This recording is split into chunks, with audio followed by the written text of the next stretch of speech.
wabarakatuh.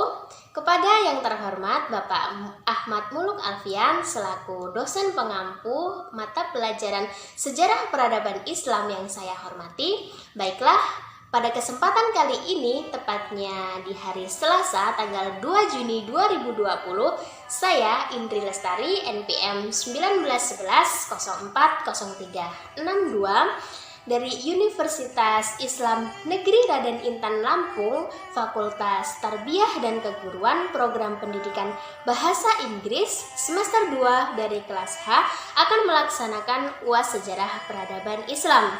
Pada kesempatan kali ini, saya akan melaksanakan UAS dengan cara membuat video pemaparan mengenai materi saya, yakni masa perang salib dan dinasti-dinasti lain di dalam dunia Islam. Nah, pada kesempatan ini saya akan memaparkan materi saya dengan cara perbincangan yang dilakukan oleh seorang ibu dan anak. Nah, mau tahu seperti apa kelanjutannya? Langsung saja kita simak videonya. Tokopedia Islam, masa perang salib dan dinasti-dinasti lain di dunia Islam. Apa ya? Gak ngerti. Anak Uma lagi ngapain? Serius banget sih. Uma, iya nih. Kila lagi baca buku Abi, tapi gak ngerti Uma. Oh, emang tentang apa sih? Ini loh Uma, tentang perang salib. Oh, mau Uma ceritain nggak tentang perang salib? Wah, boleh Uma. Iya, mau Uma. Yuk sini, duduk di samping Uma ya. Iya Uma. Jadi, dulu Uma belajar waktu Uma sudah kuliah. Dulu dosen Uma namanya Bapak Ahmad Muluk Alfian. Beliau sangat sabar sekali mengajari Uma. Oh, gitu ya Uma? Iya. Makanya sebelum Uma ceritain tentang masa perang salib, kita hadiahkan Al-Fatihah dulu buat beliau supaya beliau senantiasa sehat selalu, panjang umur, dan ilmu yang telah diberikan dapat menjadi amal jariah buat beliau. Iya Uma. Ayo Uma. Yuk, Al-Fatihah. A'udzubillahiminasyaitonirrajim. Bismillahirrahmanirrahim. Alhamdulillahirrahmanirrahim. Amin. Ayo Uma, sekarang ceritain ke Kila. Iya, Uma ceritain ya. Jadi, perang salib itu adalah gerakan umat Kristen di Eropa yang memerangi umat Muslim di Palestina secara berulang-ulang mulai abad ke-11 sampai abad ke-13. Nah, tujuannya ialah merebut tanah suci dari kekuasaan kaum Muslim dan mendirikan gereja dan kerajaan Latin di timur. Oh, gitu ya Uma. Kok namanya perang salib sih Uma? Iya, dinamakan perang salib karena setiap orang Eropa yang ikut bertempur dalam peperangan, mereka itu memakai tanda salib pada bahu, pada lencana, dan pada panji-panji mereka.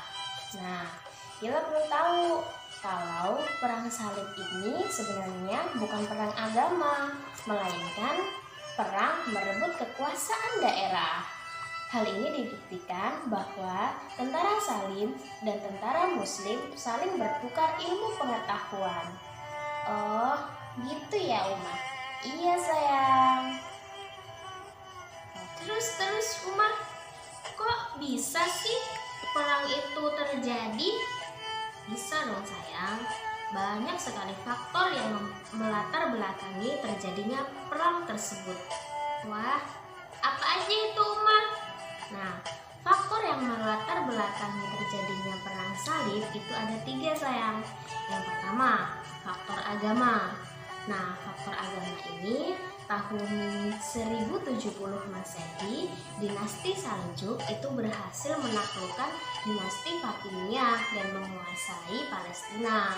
Nah, kemudian dinasti Seljuk itu menerapkan peraturan-peraturan baru yang lebih disiplin, lebih ketat, sehingga bagi orang-orang Kristen, peraturan-peraturan baru yang berlaku itu membuat mereka atau membuat orang-orang Kristen itu merasa tidak leluasa, tidak begitu bebas dalam beribadah. Nah, disitulah muncul pemicu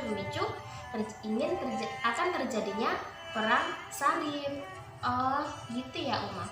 Terus yang kedua apa Uma? Yang kedua ada faktor politik. Faktor politik itu salah satu yang menyebabkannya itu adalah pidato dari Paus Urbanus. Nah, Paus Urbanus ini merupakan seorang yang memprovokatori terjadinya perang salib. Paus Urbanus menjanjikan penebusan dosa.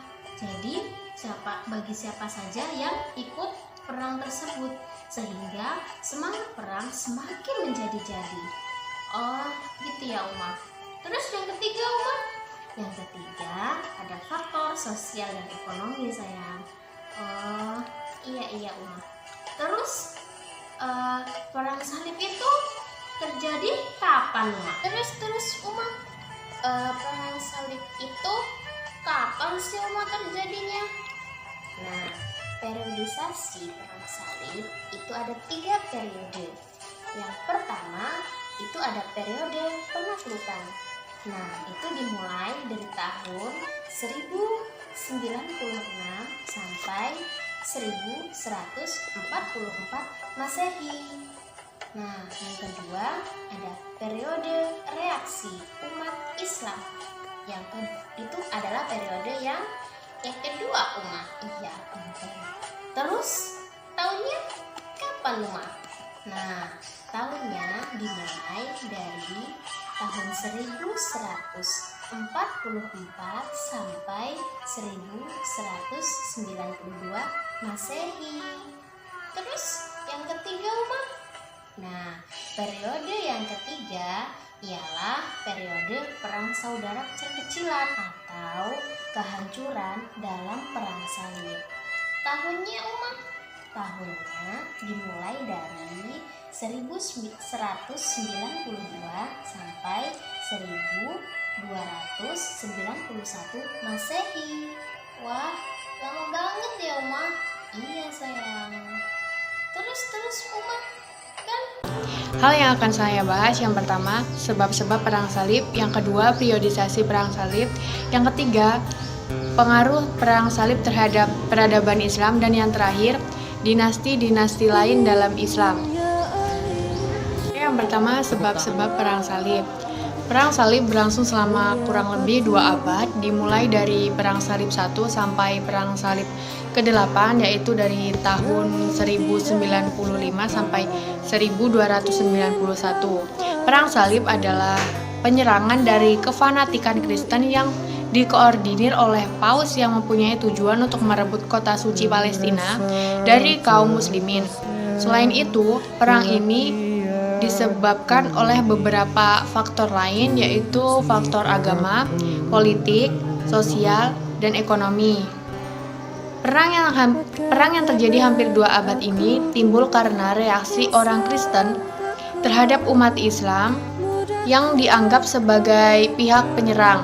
Berdasarkan sejarah yang ada, sejak tahun 632 sampai meletusnya perang salib, beberapa kota penting dan tempat suci umat Kristen telah dikuasai oleh umat Islam, seperti Suriah, Asia Kecil, Spanyol, dan Sisilia.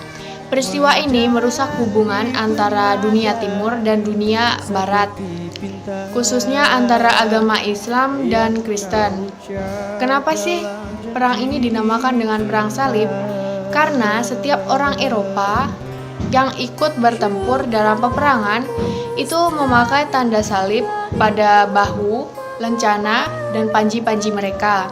Kita bahas dulu faktor agama.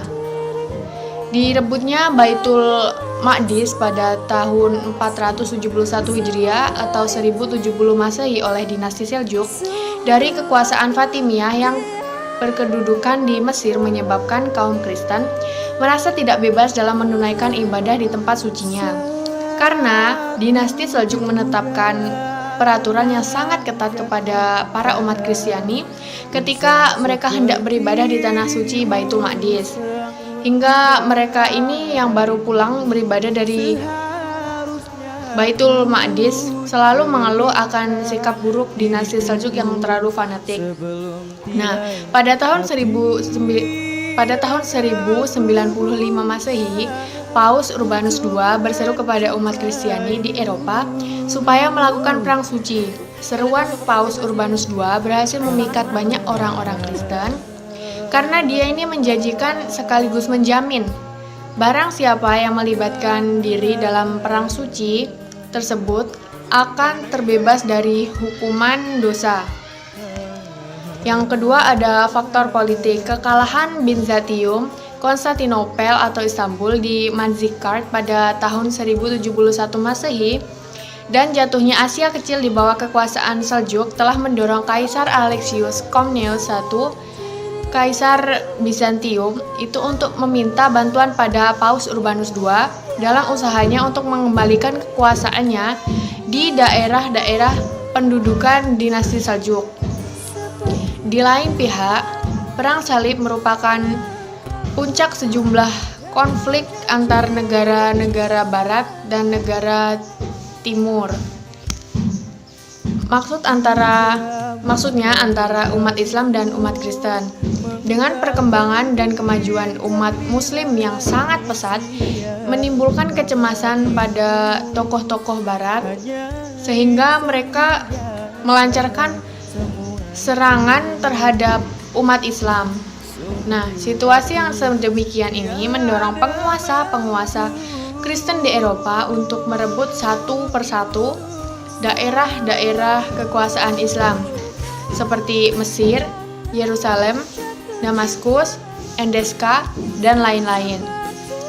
Selain itu, kondisi kekuasaan Islam pada saat itu sedang melemah, sehingga orang-orang Kristen Eropa berani untuk memberontak dengan cara ini perang salib, yakni ketika dinasti Seljuk di Asia Kecil sedang mengalami perpecahan, dinasti Fatimiyah di Mesir sedang mengalami keadaan lumpun, sedangkan Islam di Spanyol semakin goyah. Keadaan ini semakin parah dengan pertentangan segitiga antara Khalifah Fatimiyah di Mesir, Khalifah Abbasiyah di Baghdad, dan Khalifah Umayyah di Cordoba. Kita bahas faktor yang ketiga, yaitu faktor sosial. Stratifikasi sosial yang terdapat pada masyarakat sosial Eropa yang terbagi menjadi 3 tingkat. Yang pertama yaitu kaum gereja, kaum bangsawan, dan kaum rakyat jelata.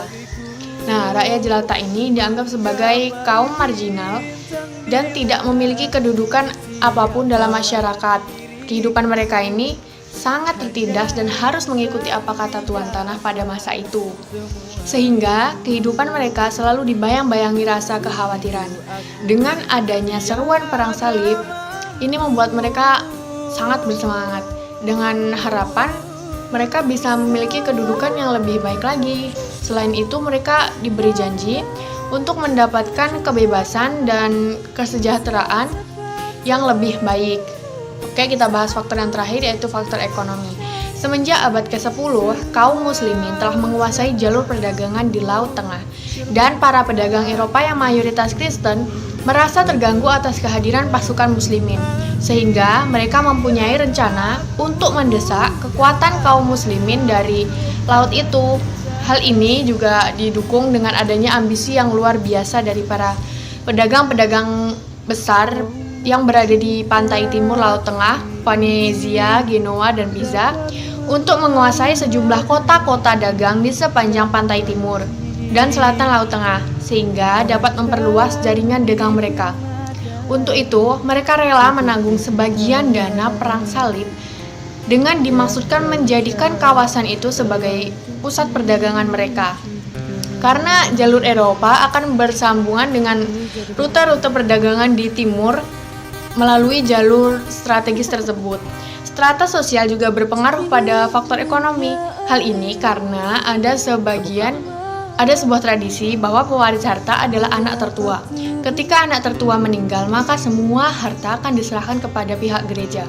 Hal ini menyebabkan populasi kemiskinan di Eropa semakin tinggi.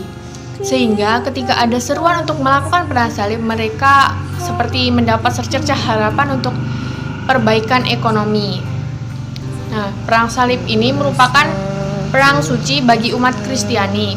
Tapi, perang salib sebagai perang suci ini hanyalah sebagai kedok pemimpin gereja Roma, karena sebenarnya faktor dan tujuan perang salib adalah karena politik dan ekonomi tadi. Sehingga beberapa relawan perang salib juga tidak hanya perang atas nama Tuhan, tapi mereka juga berperang atas kepentingan pribadi masing-masing. Saat perang salib, tentara Kristen, Jerman, Yahudi membantai orang Islam di jalan-jalan, berbalik 180 derajat dengan melakukan pasukan Islam terhadap pasukan Kristen.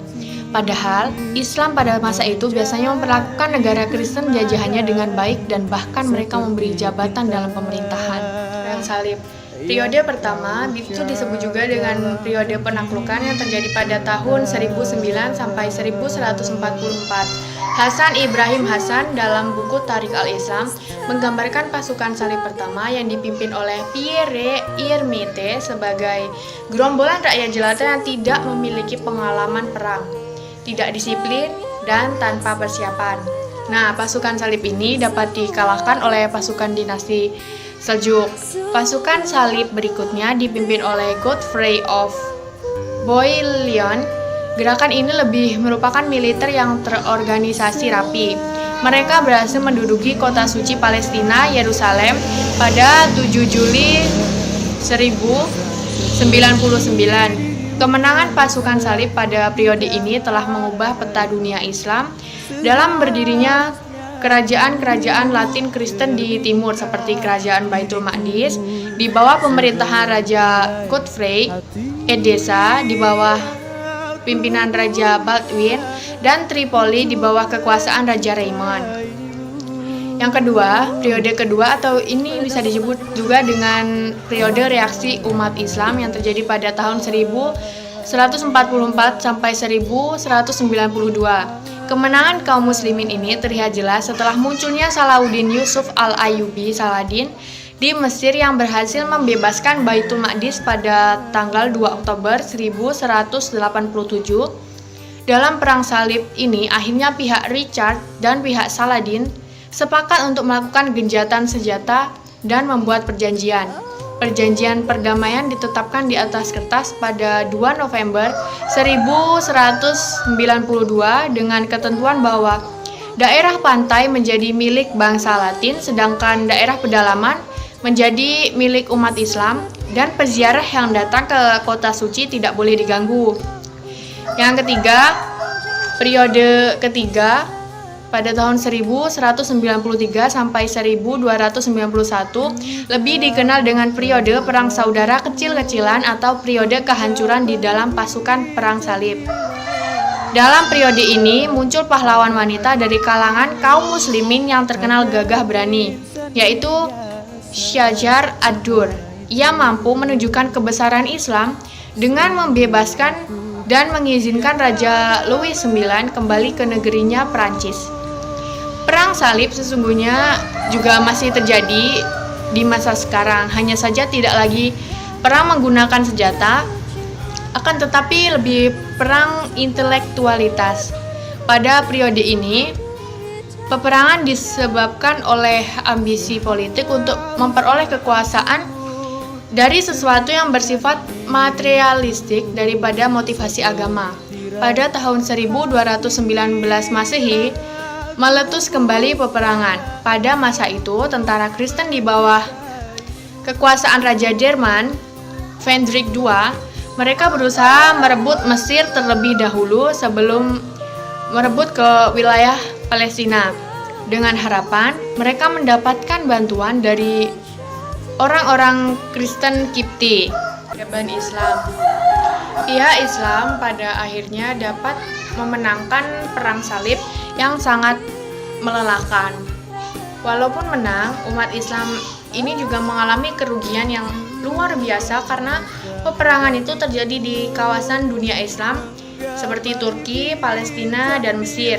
Sebaliknya, bagi umat Kristen mengalami kekalahan dalam perang salib, namun mendapatkan hikmah yang tak ternilai harganya karena mereka dapat berkenalan dengan kebudayaan dan peradaban Islam yang sudah maju. Peradaban dan kebudayaan yang mereka peroleh dari timur Islam menyebabkan lahirnya Renaissance di barat.